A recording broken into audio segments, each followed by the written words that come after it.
Assalamualaikum warahmatullahi wabarakatuh. Perkenalkan, nama saya Sultan Raditya Prasekevi. Saya dari kelas 12/7 absen 32. Di sini saya akan menjelaskan tentang materi elips. Nah, di sini kita masuk ke definisi elips terlebih dahulu ya. Nah, definisi elips. Elips adalah tempat kedudukan titik-titik yang jumlah jaraknya terhadap dua titik tertentu mempunyai nilai yang tetap atau konstan. Kedua titik tersebut adalah titik fokus. Lanjut. Nah, di sini kita masuk ke pengertian ya. Nah, di sini jarak terjauh antar dua titik pada elips disebut sumbu mayor. Nah, kita bisa lihat di garis yang terletak di sumbu X, itu garis P yang berwarna biru itu merupakan sumbu mayor, yaitu jarak antara dua titik pada elips, jarak terjauh. Nah, kemudian dengan titik-titik ujung sumbu mayor disebut titik puncak elips. Nah, titik yang di ujung sumbu mayor tersebut, yang dua titik itu merupakan titik puncak dari sumbu elips horizontal. Dan kemudian ruas garis yang tegak lurus, atau kita bisa lihat di gambar itu dengan dilambangkan dengan huruf Q, itu yang menjadi sumbu minor, yang membagi sumbu mayor menjadi dua bagian yang sama. Kemudian kita masuk ke unsur-unsur elips. Di sini ada 8 unsur-unsur elips. Bisa kita lihat di sini. Ada 8 unsur-unsur elips. Yang pertama itu pusat elips O 0,0. Nah, itu bisa dilihat gambarnya. Nah, pusat elipsnya itu O 0,0. Nah, kemudian yang kedua itu sumbu simetri adalah sumbu X dan Y. Nah, sumbunya itu terdapat dua sumbu X dan sumbu Y. Kemudian fokusnya, titik fokusnya itu ada F1 min C, 0, dan kemudian ada F2 C, 0. Kemudian panjang sumbu mayor sama dengan 2A. Nah, bisa kita lihat sini panjang sumbu mayor itu kita bisa rumuskan dengan 2A, jarak antara jarak antara dua titik terjauh pada elips itu disebut sumbu mayor, atau kita bisa sebut dengan dua titik puncaknya, kita kali titik puncak dikali 2. Nah, kemudian panjang sumbu minor itu 2B. Nah, yang kelima adalah latus rectum. Latus rectum itu kita bisa rumuskan dengan 2B kuadrat per A.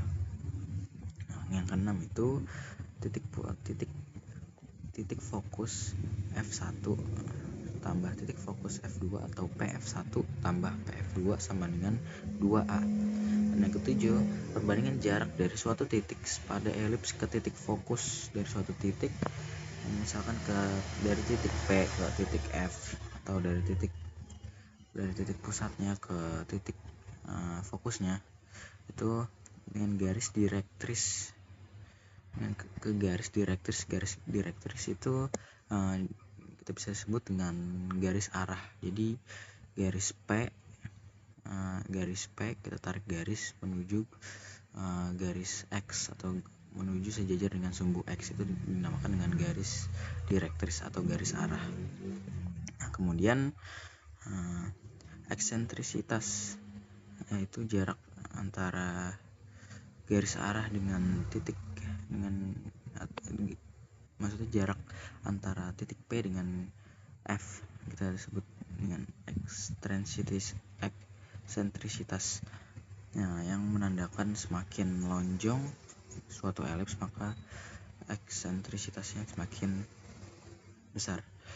Kita bisa rumuskan dengan E sama dengan C per A, atau persamaan garis direktrix kita bisa rumuskan dengan G1 sama dengan min A per E, atau sama dengan kita bisa rumuskan lagi dengan min A per min C, dan G2 A per E atau A kuadrat per C. Nah, yang ke-8 itu C sama dengan akar A kuadrat kurang B kuadrat. Lanjut, rumus eksentrisitas.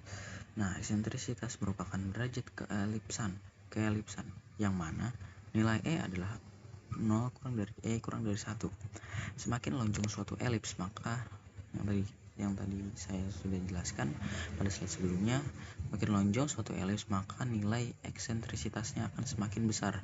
Nah, sebaliknya, semakin bulat atau mendekati lingkaran elips tersebut, maka nilai eksentrisitasnya semakin kecil. Nah, ini dia rumus eksentrisitas atau derajat keelipsan yang seperti unsur-unsur tadi ya rumusnya. E sama dengan C per A.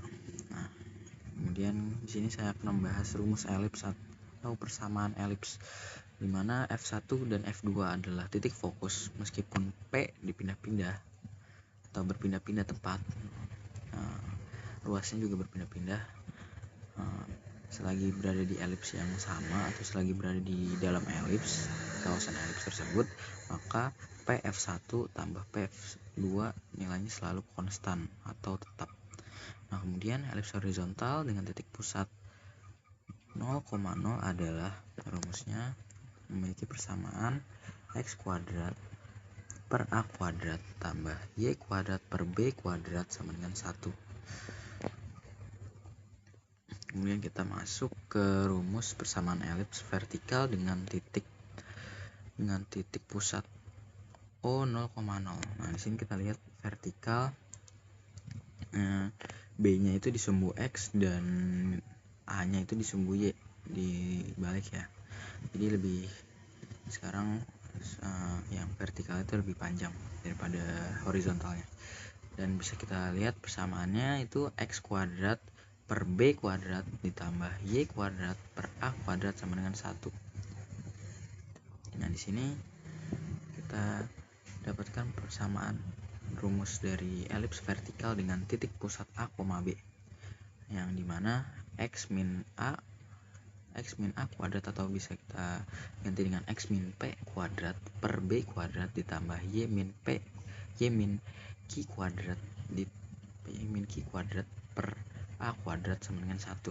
Nah, di sini kita juga bisa lihat elips horizontal dengan titik pusat A, B persamaannya adalah sebagai berikut: X min A kuadrat per A kuadrat atau X min P kuadrat per A kuadrat ditambah Y min Q kuadrat per B kuadrat sama dengan 1. Oke, selanjutnya di sini kita ada contoh soal di mana kita harus menentukan nilai eksentrisitas dari persamaan elips 9x kuadrat tambah 16y kuadrat ditambah 36x dikurang 32y dikurang 92 sama dengan 0. Nah, di sini pertama-tama kita ubah dulu persamaan kuadratnya tersebut menjadi persamaan elips, di mana 9x kuadrat tambah 16y kuadrat ditambah 36x dikurang 32y dikurang 92 sama dengan 0. Nah, kemudian kita pindah ruas 92-nya jadi 9x kuadrat tambah 36x tambah 16y kuadrat min 32y sama dengan 92. Kemudian kita faktorkan jadi 9. Kemudian kita kurungkan ya, kita faktorkan. Jadi kita keluarkan kuadrat dari 16y kuadratnya, maksudnya kita keluarkan kuadrat dari 9x kuadratnya, jadi kita pisahkan terlebih dahulu jadi 9x kuadrat plus 4x ditambah 16 dalam kurung y kuadrat min 2y sama dengan 92. Nah, jadi 9 dalam kurung x plus 4 per 2 kuadrat dikurang 4 per 2 kuadrat ditambah 16 y min 2 per 2 kuadrat dikurang 2 per 2 kuadrat sama dengan 92. Nah, jadi hasilnya 9x plus 2 kuadrat min 4 ditambah 16 y min 1 kuadrat dikurang 1 sama dengan 92. Nah, dihasilkan 9x plus 2 kuadrat min 36 tambah 16 y min 1 kuadrat min 16 sama dengan 92. Nah, dihasilkan kembali 9x tambah 2 kuadrat ditambah 16 y min 1 kuadrat sama dengan 144. Nah, di sini kita lihat menemukan persamaannya yaitu 9x plus 2 kuadrat per 144 ditambah 16 Y min 1 kuadrat per 144 sama dengan 144 per 144. Atau bisa kita cari dengan menggunakan rumus selanjutnya, yaitu kita cari dengan tanpa memasukkan 9 dan 16-nya. Kita bisa cari dengan 9-nya menjadi pembagi dan 16-nya juga menjadi pembagi, menjadi x plus 2 kuadrat per 16 ditambah y min 1 kuadrat per 9 sama dengan 1. Nah, itu hasilnya sama dengan yang persamaan yang di atasnya. Nah, kemudian kita mencari nilai C dengan menggunakan teorema Pythagoras. Setelah kita ubah menjadi persamaan elips, kita cari nilai C dengan menggunakan teorema Pythagoras, di mana A kuadrat sama dengan B kuadrat tambah C kuadrat. Nah, A-nya itu kita sudah tahu, itu 16, kemudian B kuadratnya itu 9, kemudian C kuadrat kita harus mencari nilai C kuadrat. Jadi C sama dengan C kuadrat sama dengan 7. Tinggal kita pindah ruaskan jadi 16 dikurang 9 sama dengan 7. Dan C sama dengan akar 7. Nah, di sini kita mencari nilai eksentrisitasnya. Jadi kan tadi rumusnya C per A. Nah, nilai C-nya itu adalah akar 7, sedangkan nilai A-nya itu adalah 4. Jadi kita langsung masukkan saja ke dalam rumusnya, C per A sama dengan akar 7 per 4. Nah, selanjutnya di sini ada contoh soal yang kedua. Yang ditanya, tentukan persamaan elips yang berpusat di titik pusat O 0,0 dan fokus min 4,0 dan 4,0 dengan sumbu mayor 10 satuan. Nah, fokus di F1 min 4,0 dan F2 4,0, maka C sama dengan 4. Nah, kita harus berfokus pada sumbu X. Nah, panjang sumbu mayornya itu tadi 10 satuan, maka 2A sama dengan 10 kan, berarti sumbu mayor kan tadi rumusnya 2A ya, jadi 2A berarti panjang sumbu mayornya 2A sama dengan 10 ya, berarti untuk mencari A nya itu kita pindah ruaskan jadi 10 dibagi 2, jadi A nya itu 5. Nah, kemudian kita cari dengan menggunakan teorema Pythagoras, B sama dengan A kuadrat kurang C kuadrat. Nah, kita dapat itu jadi 5 kuadrat dikurang 4 kuadrat sama dengan akar dari 25 dikurang 16. 25 kurang 16 itu berapa? 25 kurang 16 itu 9. Jadi akar 9 itu 3. Nah, setelah itu kita menentukan persamaan elipsnya dengan cara x kuadrat per A kuadrat tambah Y kuadrat per B kuadrat sama dengan 1. Nah, ini tadi x kuadrat per Y-nya, maksud saya A-nya itu tadi 5, jadi x kuadrat per 5 kuadrat tambah Y kuadrat per B kuadrat, B-nya itu 3, jadi B-nya, jadi kita ganti B-nya itu dengan 3, Y kuadrat per B kuadrat sama dengan 1. Jadi persamaan itu x kuadrat per 25 tambah Y kuadrat per 9 sama dengan 1. Nah, kemudian contoh soal yang terakhir, diberikan persamaan elips sebagai berikut: x min 2 kuadrat per 100 ditambah Y plus 1 kuadrat per 36 sama dengan 1. Nah, kita lihat di sini A kuadrat. A kuadratnya itu 100, berarti A-nya itu A kuadratnya kita pindah ruaskan ke kanan menjadi akar 100. Ya, akar 100 itu sama dengan 1. Maksudnya sama dengan 10. Jadi nilai A-nya itu sama dengan 10.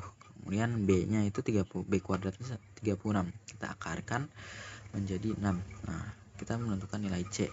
C kuadrat sama dengan menggunakan teorema Pythagoras seperti tadi. Jadi C kuadrat sama dengan A kuadrat dikurang B kuadrat. Jadi A kuadrat itu 100, B kuadratnya 36, jadi 100 dikurang 36 sama dengan 64. Maka nilai C sama dengan 8. Karena akar 64 sama dengan 8. Nah, kemudian titik pusat PQ 2,-1. Jadi kita harus menentukan titik fokus elips di bawah ini. Jadi titik fokus pertama itu P min C, Q. Nah, tadi kan P nya itu nilai 2 dan C nya itu nilai 8, berarti kita kurangkan saja dengan angka tersebut, berarti 2 kurang 8, min 1, jadi 2 kurang 8 min 6, kemudian min 1.